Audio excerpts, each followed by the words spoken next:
Previously on All In or Knocked Out.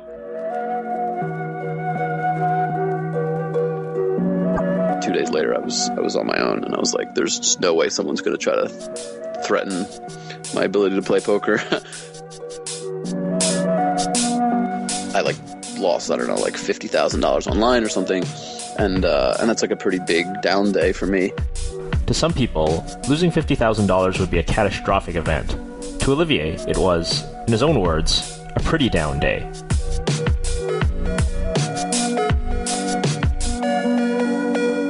So I always had gambling in my system since I was a kid because I grew up with my grandma. She taught me how to play poker with fake chips and stuff when I was a kid. And I remember one summer, finally, I lost all my clothes. And so when I turned into a professional gambler, she wasn't very happy. And she went in the closet and she brought out $5,000 in cash. And she said, "This is all the money I have. Like, take it, and then you could pay me back some other time." And then for me, there's a lot of pressure because I've built this moment up. This obviously there's the money and there's just all of these things. So I have anxiety associated with my training because it's related to this pressure moment that's building up to it. So that's one motivation right there. Because now I have a bet that is worth a lot more than it was worth for me. A few months ago. People don't talk to me like that. He was like, "If you ever talk to me like that again, I'll find you and beat the shit out of you for free," or something. He got mad. You just think he's like a hothead? Oh, clearly he is. Yeah. Super, and probably doing a whole lot of other stuff that's not just bench pressing. And by that I mean, juicing. He said something to the effect of he was 85% sure I had juice flowing through my veins. He said he showed my picture to a couple professionals who agreed that they pointed at my lats as proof. And this was just all a big joke to me, to be honest. I'm sitting there having 100% of the information, and somebody else who's basically just making shit up is accusing me of something that's just completely not true. Before we get into part 3, I have to talk a little about how this documentary was structured. When I first got into this project, I told both guys I would never mention to either guy what the other one was saying. I figured this was the only way to get genuine, honest, unfiltered reactions from both guys. After all, when you've got $250,000 of your own money on the line, there's no good reason to give information to the other side. But this siloing of information came at a cost. I wasn't able to go back and forth between the two guys and ask for their reactions to each other's comments. I would have loved to get those reactions, but I couldn't, because I had to keep all the conversations private. As a result, both Olivier and JC are now hearing each other talk about one another for the very first time, and it's not surprising that some of the reactions would be less than favorable. The day after part 2 was released, Olivier sent me a text, asking to have a conversation. He wasn't happy about the coverage of some of the items in part 2, and he wanted the chance to get to tell his side of the story. So, you didn't like some of the things I said towards the end of episode 2. Can you talk about why? Well, it wasn't so much that I didn't like it. I just felt like there was a narrative that JC had been able to create more than I had, and that there were some things that just didn't feel accurate about the way he was describing things, and then I guess in one way, the way you were interpreting things.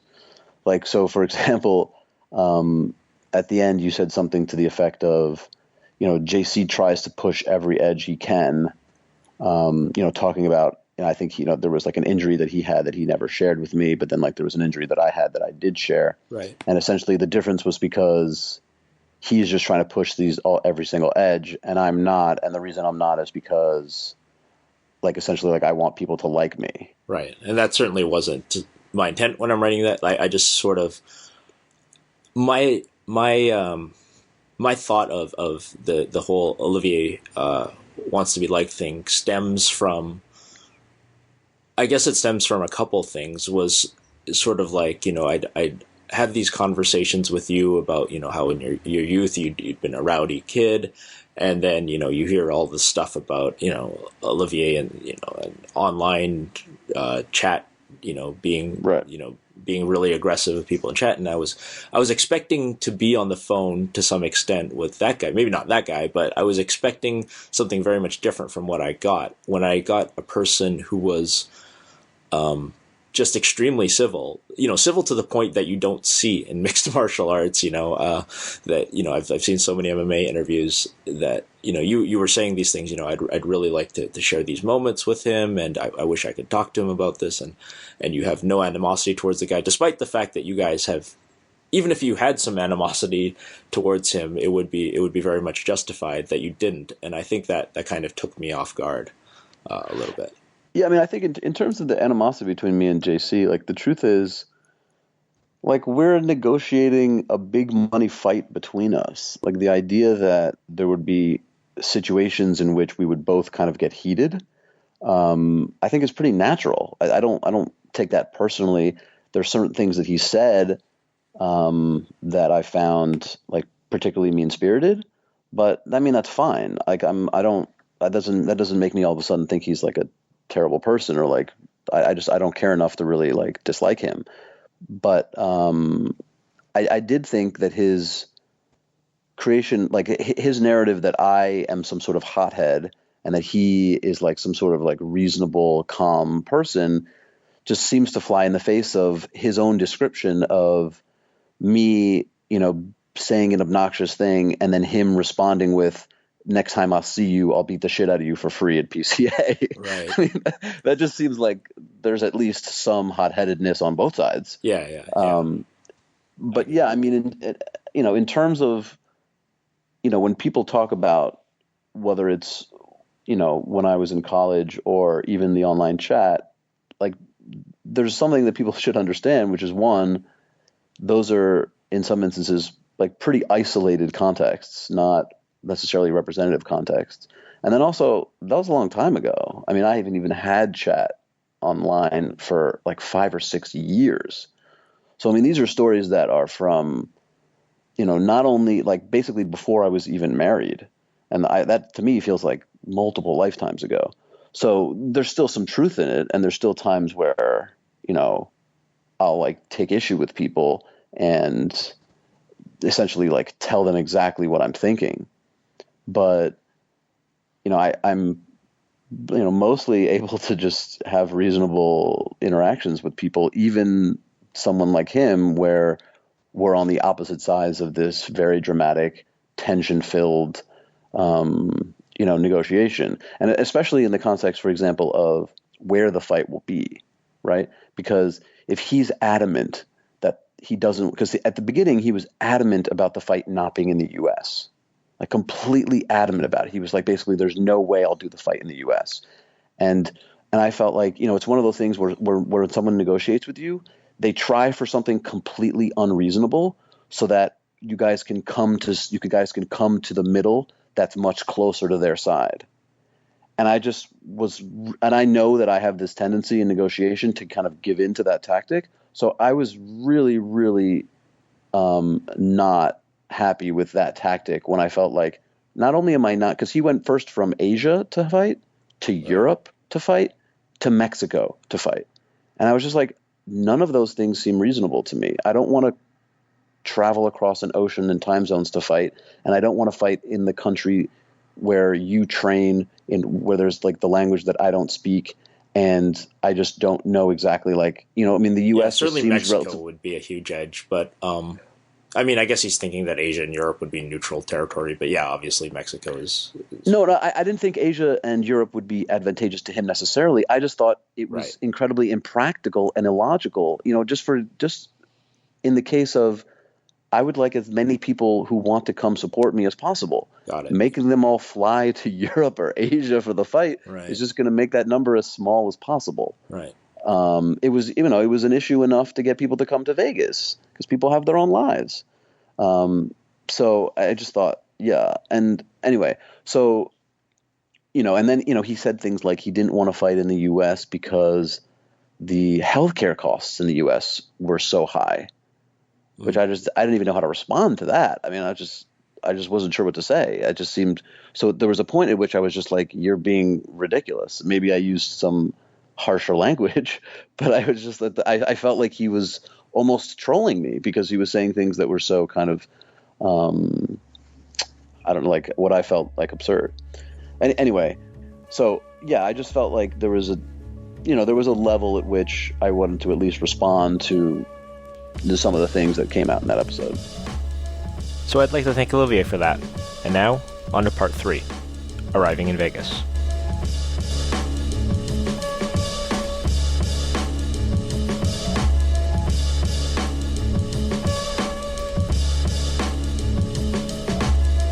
This is All In or Knocked Out.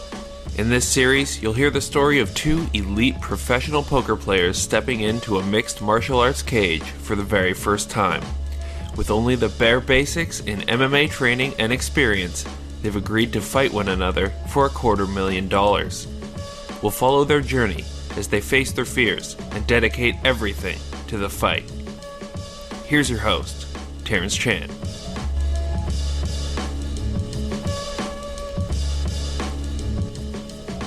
When we last left JC Alvarado, it was in a moment of vulnerability.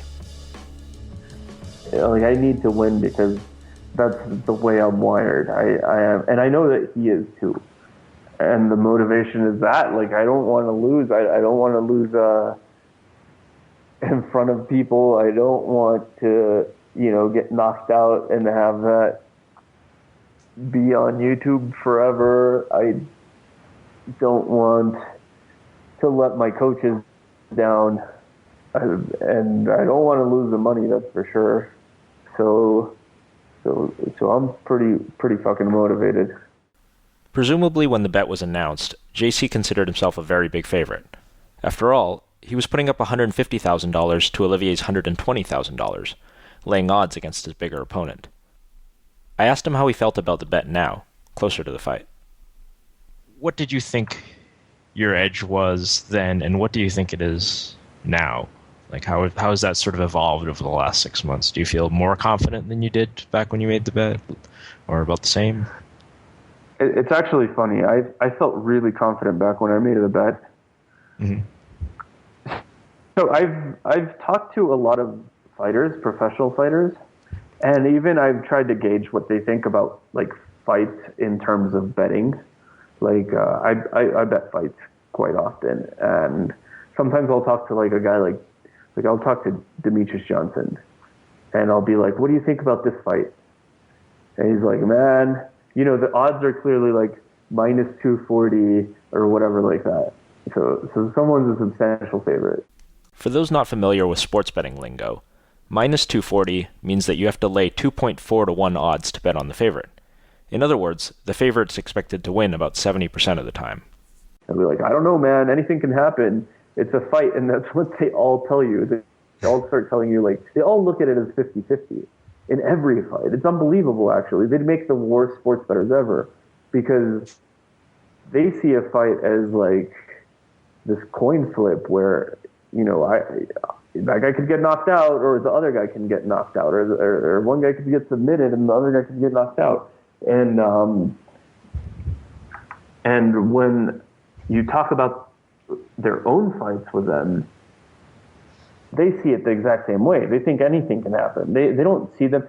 Demetrius Johnson doesn't see himself as a 4-1 favorite over Henry Cejudo, who he's fighting in a few weeks. Even though he's supremely confident, he's the champion, he's rolled through everyone, he sees it as a coin flip. He sees it as a fight where anything can happen. And I think that's sort of what's happening with me, in the sense that you spend so much time training and so much time thinking about what can happen that you start thinking, man, I really could get knocked out. I really could get ground and pounded. I really can get submitted. I can go left when I should have gone right and get clipped, and it's done. And at the same time, I can pepper him with shots for 5 rounds. I can, hit him with a wheel kick to the face and knock him out. I could get him in an arm lock. I could triangle him. I can do all this stuff. And that's how I can win. But you start obsessing about all the ways that you could win and all the ways that you could lose. And the more you think about it and the closer you get to the fight and the more you realize that you're in a fight, the more you start feeling that it's like a 50-50 thing. I asked Olivier the same question. With a few weeks left until the fight, I asked him, given what you know now, if you could go back in time and advise yourself, would you bet more than the $120,000 you were risking, or less? It's an interesting question. I probably would have bet more. I think,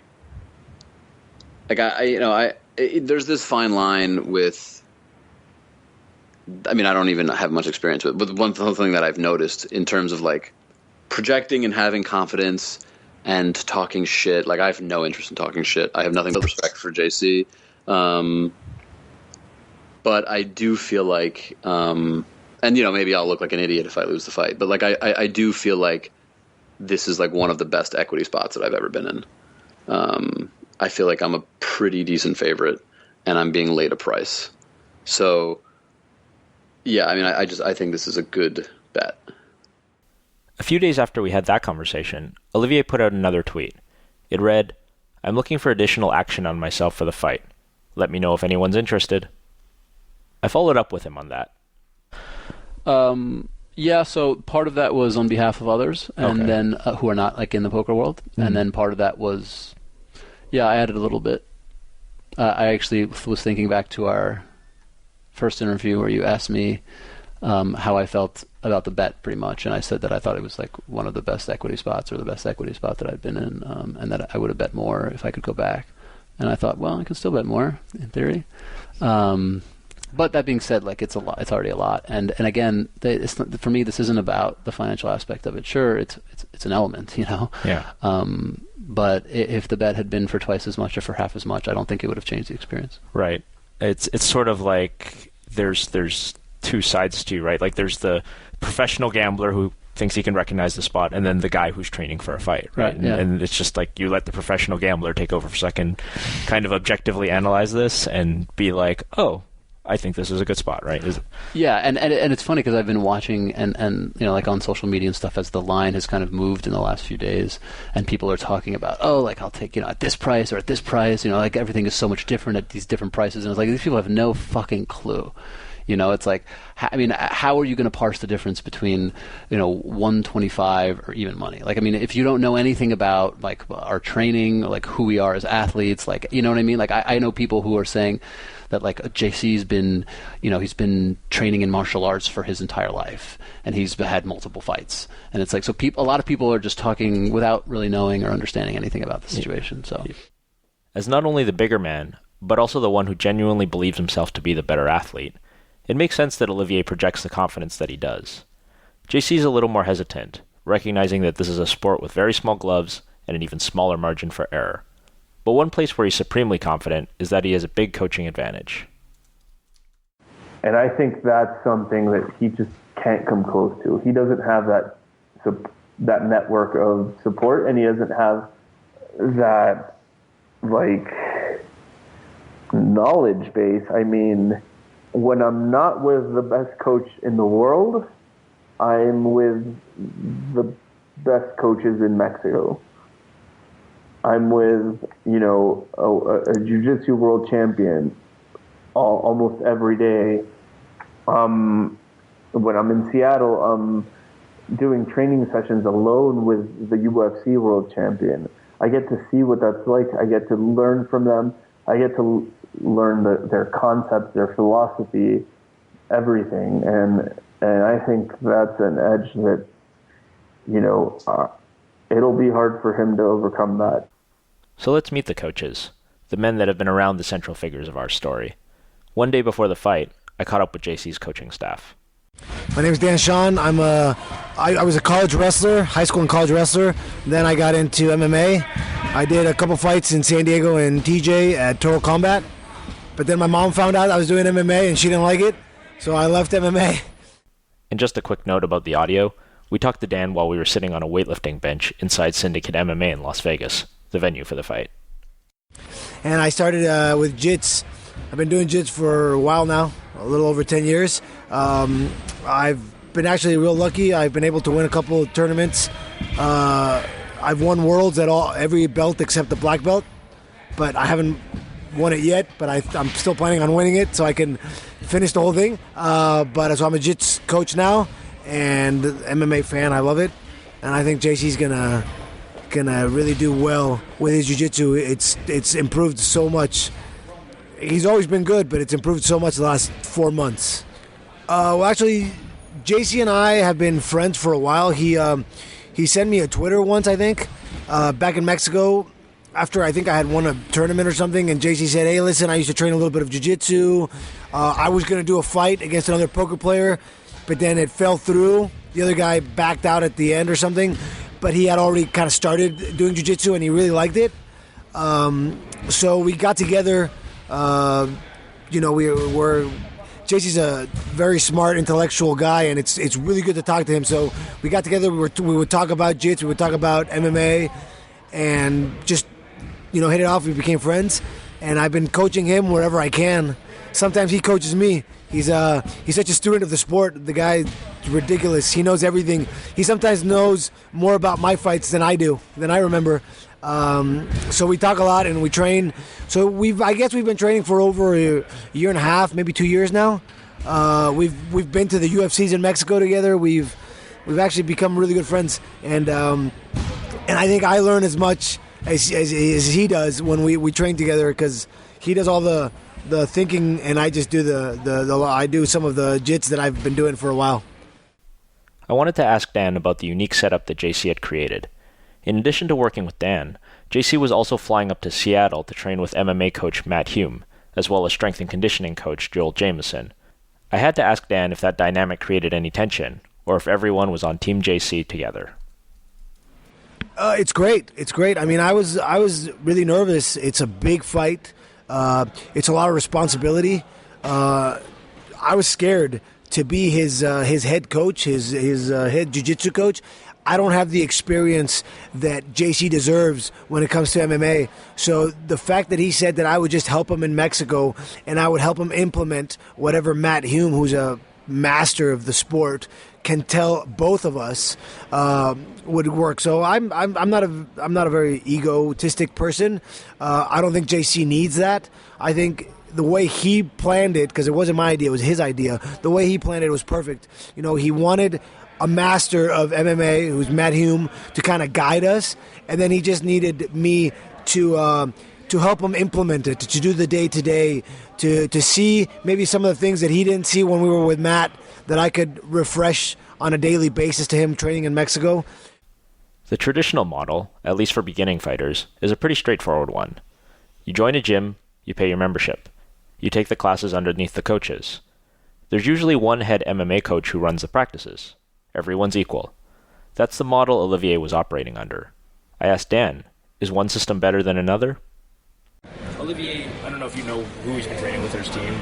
He's been training with the BJJ team in the Bronx. But he's been training sort of like the more traditional way, where you go to a gym and you sign up and you've got some sparring partners and you've got a head coach and stuff like that. JC's kind of taking a different approach. Like he gets like private lessons from you, from boxing guys. He goes up to Matt Hume. He's not really necessarily part of a team of other fighters. Do you think that's like an advantage for him or a disadvantage, or? I definitely think it depends on your personality. Some people definitely need the team. They want to be a part of something. They want to be motivated by other people. They want to have friends and be able to talk about it.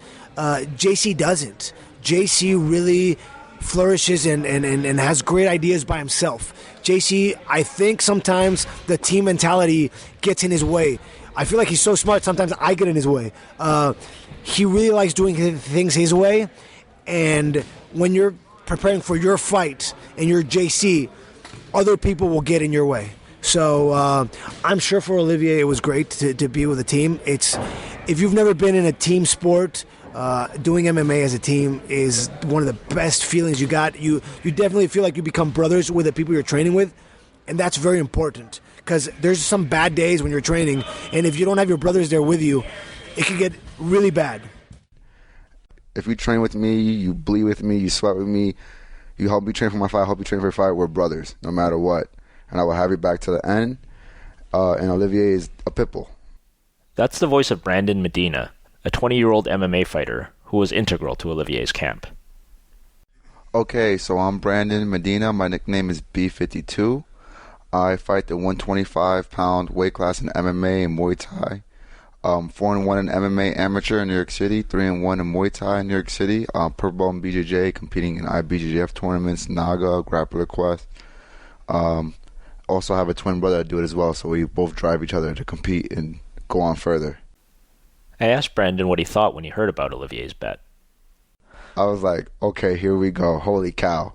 It's two poker players just made a bet to fight. You really don't hear things like that, So I was willing to take the challenge with my coach because I always have my coach's back on any challenge, any choice he picks. I will always follow through with his choices because he led me on his path to success.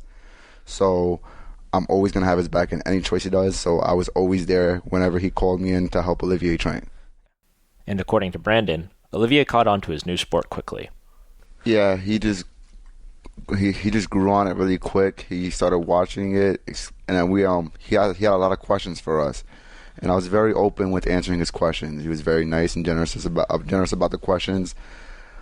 Any position, any place he thought like he was uncomfortable, he would ask it right away, so we would sort it out. And he caught everything really quick. Triangle escapes, armbar escapes, very strong. He's very, very strong, but he's technical too. He's going to be very smooth. He's nice and relaxed. You just got to keep calm. I'm excited for this fight. At every opportunity where we spoke, Olivier spoke glowingly about Brandon as well as the other guys on his team, led by this man. I'm Professor Tito Hartz. I'm the owner and head instructor of ECU, BJJ, and MMA Bronx. And I am 4-1 currently in MMA. Lots of BJJ tournaments, a black belt in Brazilian Jiu-Jitsu, Thai boxer, wrestler. My conversation with Tito took place in his hotel room the day before the fight. Olivier put he and Brandon up in a beautiful room at the Mandarin Oriental, one of the nicest hotels on the Las Vegas Strip. ECU, BJJ, and MMA in the Bronx has been open for about 5 years, and has about 270 students. Out of those 270, there's an elite group of 12 that Tito calls the comp team.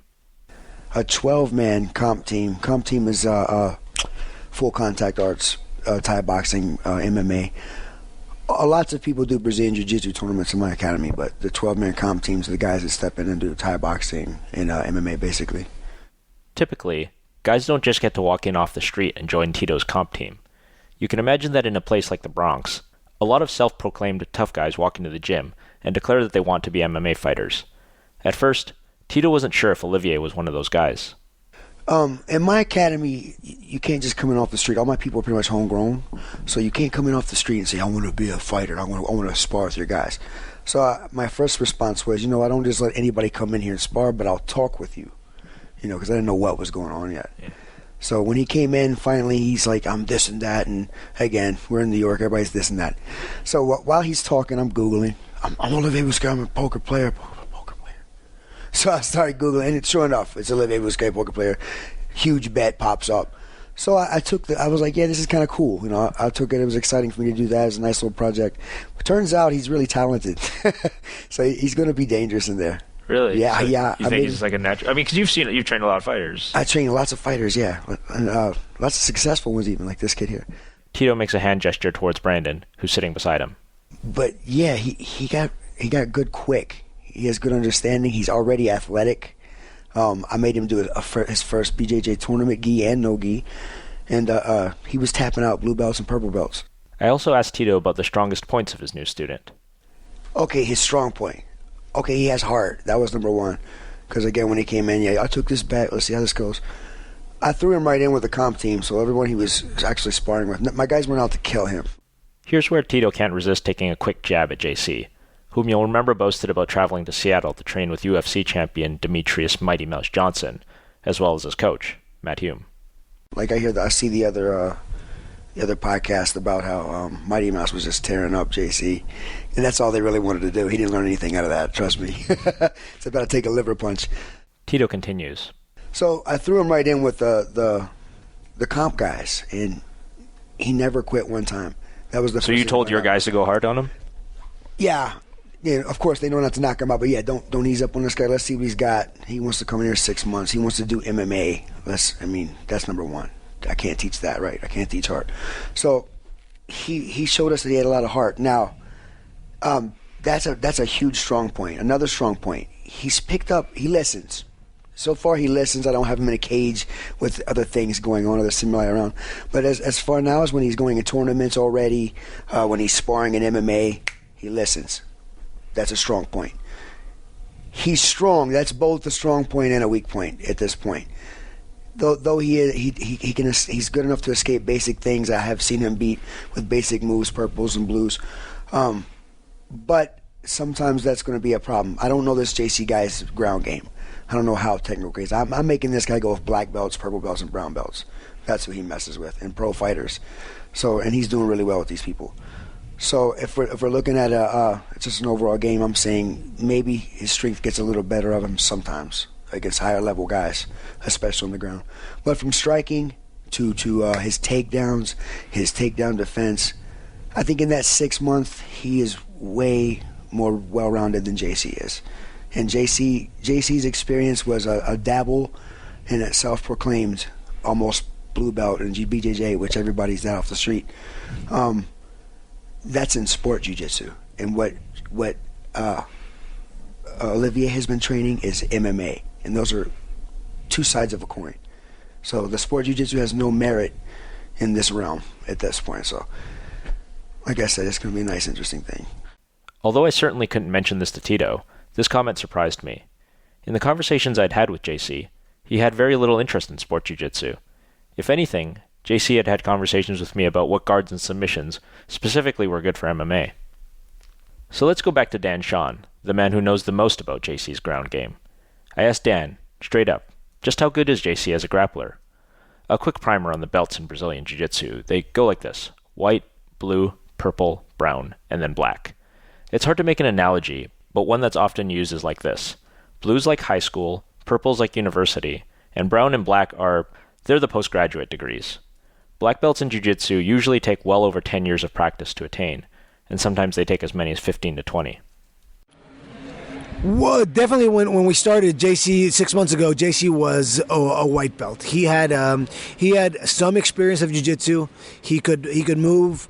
He was missing some of the main strategies of jiu-jitsu with control. He would let you sweep him very easily just because he liked to do his triangle. So I'm going to try to explain some of the technical terms in this discussion. To sweep means to reverse someone and put them on their back. A triangle is a choking technique applied from the bottom position. He would let you pass guard because he was tired and he was uncomfortable in a position. And now it's amazing. However, he's amazing not in a very jiu-jitsu competition-wise, because the way we worked it is that he's not doing tournament jiu-jitsu. He's doing MMA jiu-jitsu. So he does a lot of his heel hooks are ridiculous. He submits me on a regular basis with his heel hooks, which is crazy because I'm a good leg lock defender, and that's not jiu-jitsu. That's illegal in jiu-jitsu. But because of what we're training him for, because it's an MMA fight where heel hooks are legal, he's doing a lot of heel hooks. Right, the heel hook. That's a very nasty attack, where one fighter traps his opponent's heel in the crook of his arm and rotates his entire body in an attempt to break the other guy's leg. It's sort of like this.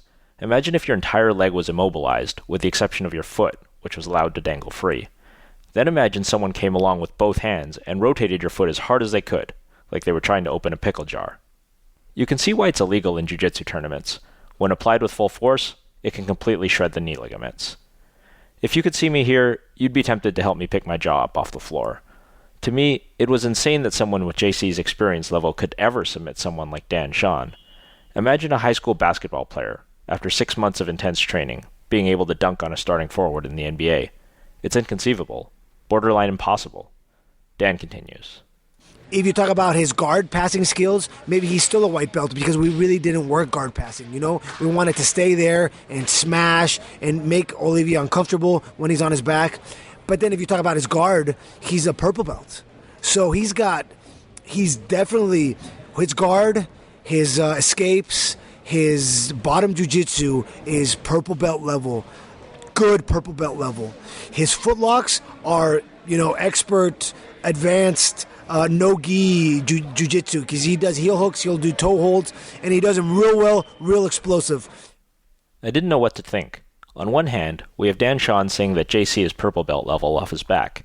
On the other, we have Tito Hart saying that Olivier is tapping out blue belts and purple belts after just 6 months in the sport. To me, both of these claims seemed a little exaggerated, and I was still up in the air about who would win this fight. There's something else that continued to be on my mind at this point. Remember in part 2 when I asked JC what annoyed him about Olivier? Dude, if your motivation was to learn how to fight, you wouldn't be lifting weights. Like, his motivation, and I don't think this is a bad thing. I just be honest about it. Like, his motivation is to win this process. Like, he's which is, reasonable, obviously. But that's all he needs to say is, I just want to beat this guy in this one fight. And that's why I'm, like, really concerned about how big I get. And that's why, I'm out there, like, bench pressing every day. It's possible here that Olivier might have pulled one over on JC. Here's Olivier, the day before the fight. I was trying to understand his point of view. I was trying to understand his point of view. And I didn't really understand it. I wasn't sure, like, what he was thinking. I couldn't understand why he seemed so confident. So I kind of created this narrative, which was that he thought that I was focusing mostly on strength and conditioning and not enough, like I was underestimating how technical fighting was, essentially. So I was trying to play into his narrative. I didn't want to essentially say, like, pretend that I wasn't training hard, because I just didn't think that was credible. Right. But I wanted to portray the idea that I was training hard and not really training smart. You're playing the role of, like, a big dumb goon, kind of, almost? I guess. Did you try to trick him into that? I didn't really try to trick him. I mean, I don't want this to sound arrogant. I mean, I don't think it would be that credible that I would be, like, some just idiot approaching this, like, really foolishly. I don't think that's. I think he kind of do better than that. But just that my focus was on my size. Mm-hmm. When it just wasn't. I mean, my focus was on trying to learn how to fight, and I got really lucky, I think, to find the gym that I found. But like Coach Tito is, like, he's just all about technique and being a true martial artist. So on my drive back from the final pre-fight interviews, when Ross asked me for an official prediction, I couldn't really give one. I'm really, like, that's the thing. Like, before I was definitely on JC's side, because I think maybe I even bought into the angle that Olivier was, like, this, like, big dude who was just trying to get big, and he wasn't really training for fighting, like, and he had a bunch of bad misconceptions. But I think he is well coached.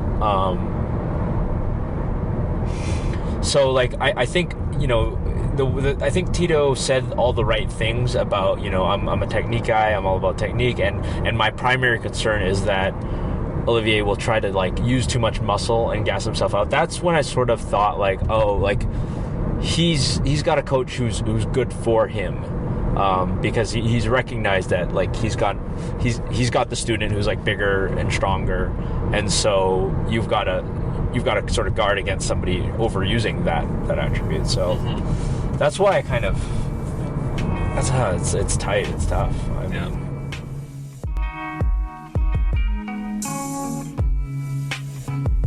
Hey, Ross here. We'll try and keep this one short, but we really do need your help to complete All In or Knocked Out.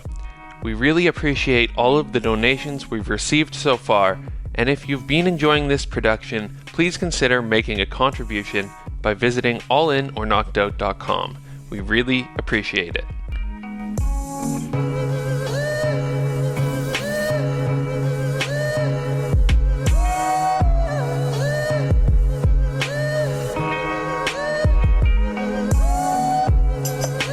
this point, there was no question in anyone's mind that both men trained tremendously hard for this fight. And in my mind, both men were training intelligently. But no matter how intelligently you train, injuries are hard to control in a fight camp. We've already heard the stories about Olivier's nose in both Part 1 and Part 2. Here's a quick refresher. I took a knee to the face and broke my nose like a couple months ago. And then I took a knee to the face again on Friday. And I don't think I broke my nose, but like I split it open again, and like it this cut like crosses the old cut, makes a Y with the old cut. So that was like pretty, and especially because it was like a knee from pretty much like this kid had like side control on me, so it was I don't want to say like an illegal knee, but it was just like it was like a knee that was completely non-purposeful and Right. And just like basically makes it so that I can't spar from now until the fight, which is pretty annoying. And now here's JC on the Monday before the fight. No injuries, though? Like, no actual bad injuries? I mean, I definitely won't be 100%. I messed up my ankle like maybe 5 weeks out, but I was training the next day, and it'd been an injury that I got put in a toe hold my pretty much second week of training, and it got cranked pretty bad, and I couldn't walk very well for like a week. And you know how when you roll, I've had a bad ankle since, I played soccer. Right. So I've rolled my ankle a million times, and, always it gets swollen, and, I start walking on it, and then pretty soon it heals back up. But when I started training hard this last week, I started feeling it get a little bit sore, and then today, but it was fine. Like I still was. I know that I'll tape it up for the fight, and I wasn't too worried about it, other than potentially rolling it again. But today I hit pads and I kicked the pad with my foot, and the tendon in my foot's a little sore. So I'm just gonna maybe ice it and get adjusted with a chiropractor, get my heel and ankle adjusted, and then it's a part of the game. It's like my coach always says, are you hurt or are you injured? If you're injured, you can't fight. If you're hurt, you have to. Right. So I'm a little hurt, but I'll be all right. I also asked him about his weight gain protocol.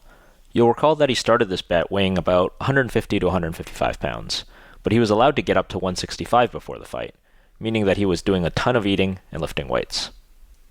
But this last week was really intense. About 2 weeks ago, I got like a stomach virus in Mexico, and I just lost quite 4 or 5 pounds.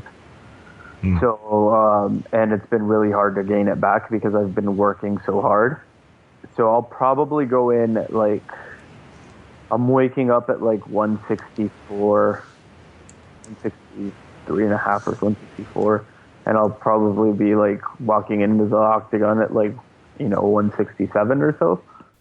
Back in Part 1, you'll remember that Olivier talked about the fear and anxiety that he went through when it started to look like the fight was really going to happen. And so relatively quickly, this turned into what, seemed to me could be a feasible negotiation to come to terms.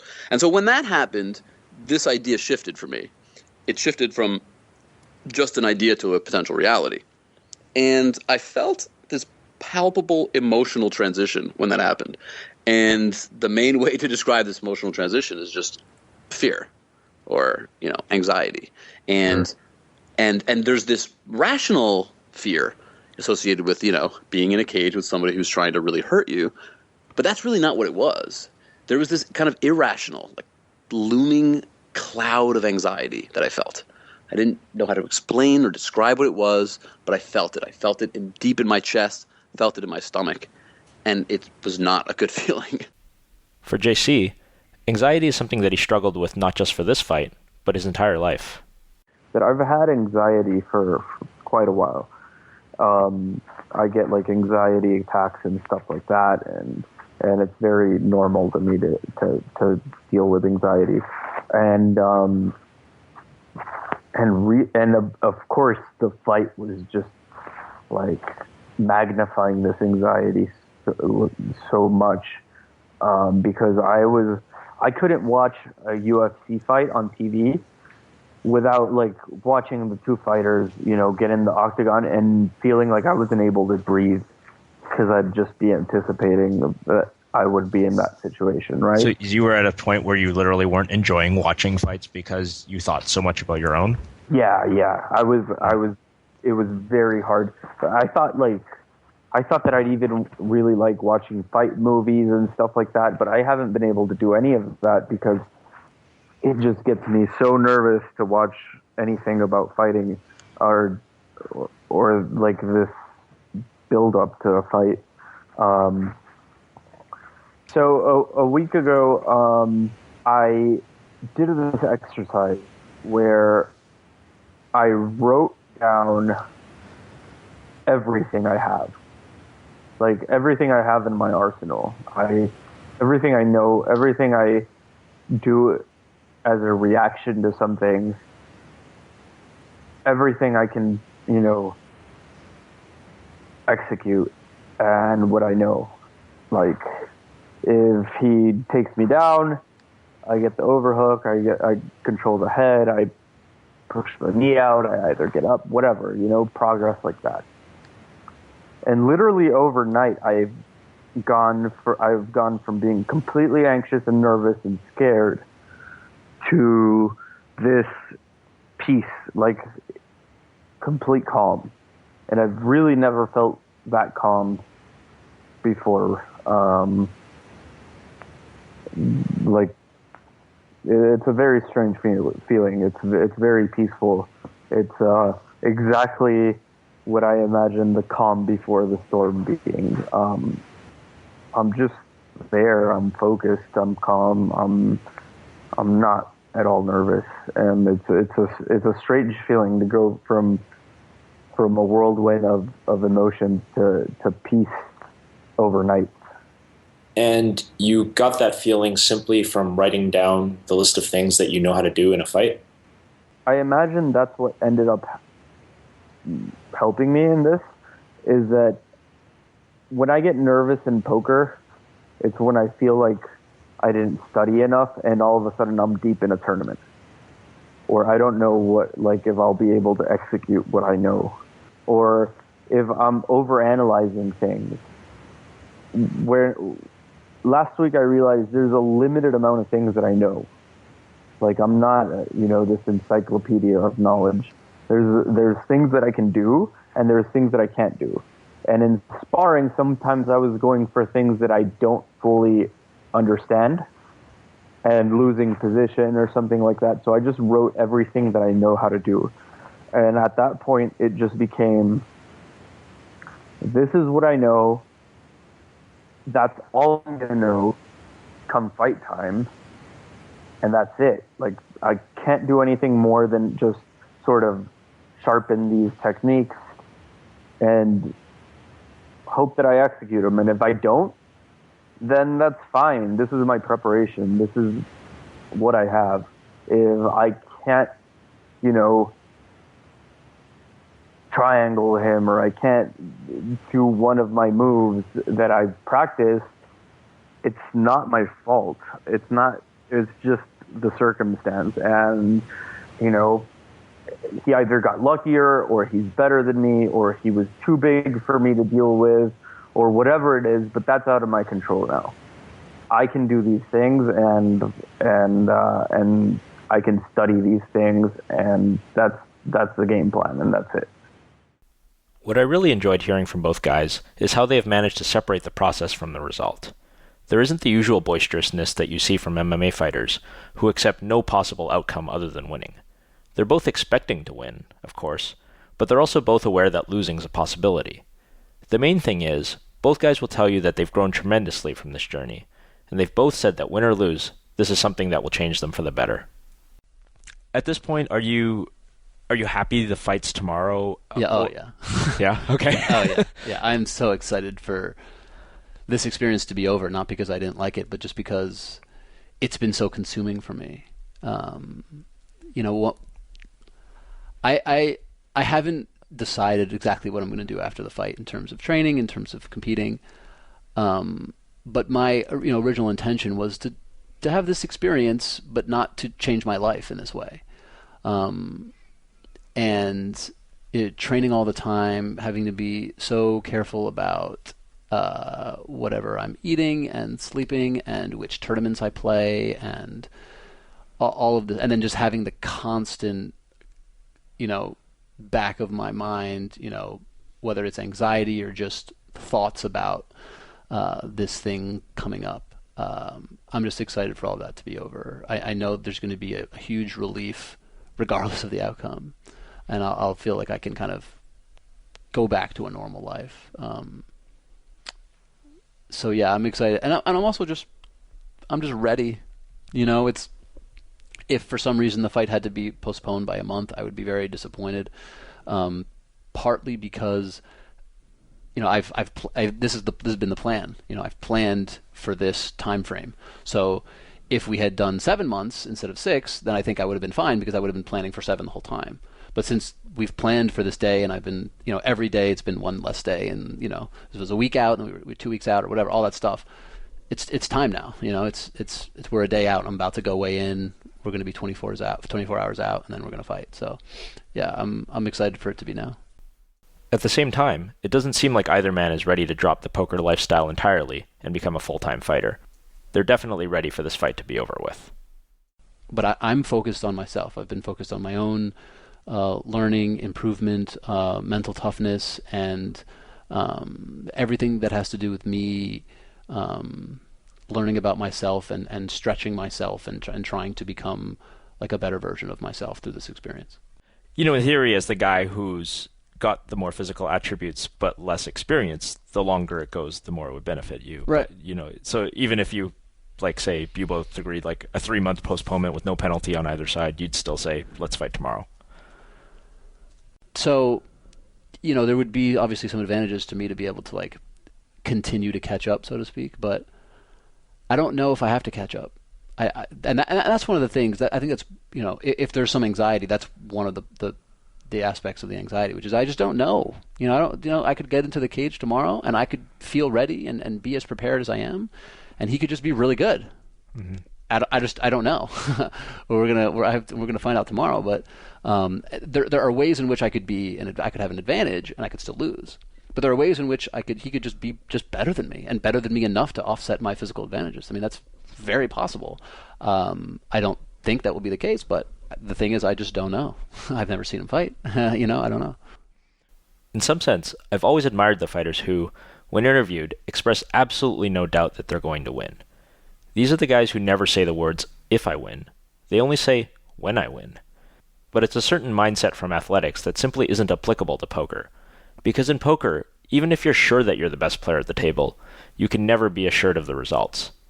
Just like they're all too aware that one bad turn of the cards can lead to a multi-million-dollar swing, they're both aware that in this fight, any one punch, kick, or submission attempt could immediately turn victory into defeat. What's more, they're both keenly aware of what they both don't know. What they don't know is how good the other guy is. They both think, they both hope, that is, that they've trained harder than the other guy, that they've trained smarter than the other guy, that they have the better coaching and support network than the other guy, that they're more athletic than the other guy. But the truth is that neither of them knows who the better fighter is, until they both step into the cage. Poker, the game that both Olivier and JC have made their living at for over a decade, is often called a game of incomplete information. It's called that because you almost never know for sure what the other guy's holding. When you think about it, that sounds an awful lot like this fight.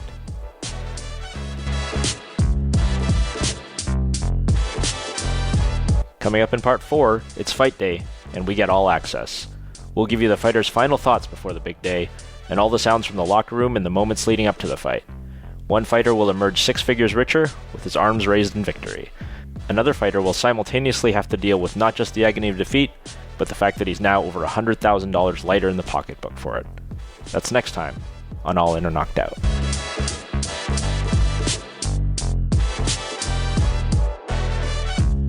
All In or Knocked Out is the work of host Terrence Chan and producer Ross Henry. Our production assistant is Robin McDonald. Music is by Murphy Chops. Check him out on SoundCloud. Special thanks to this episode's $100 Black Trip contributor, Grateful Mouse. For more information on the series, check out allinorknockedout.com. We really hope that you're enjoying our production. If you did, and you want us to continue making more, please consider making a donation. Once again, that's allinorknockedout.com. You can also reach us on Twitter. I'm at TChanPoker. And I'm at PokerCast Ross.